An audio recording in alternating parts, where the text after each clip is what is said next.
Siapa yang menanam dengan kerja keras, akan menuai dengan senyuman. Alam tidak pernah mengkhianati usaha yang sungguh-sungguh. Menjadi petani mengajarkan kita arti syukur, bahwa setiap benih yang tumbuh adalah anugerah dari Tuhan yang harus dijaga. Terlahir menjadi anak seorang petani sangatlah menyenangkan.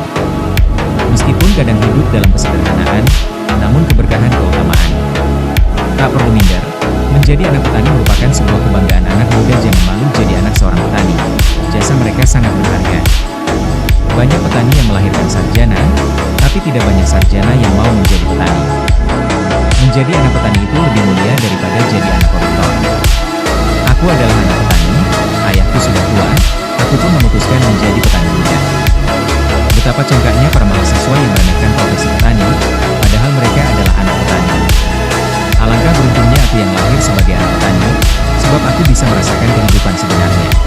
Kata-kata hari ini, bocil. Kamu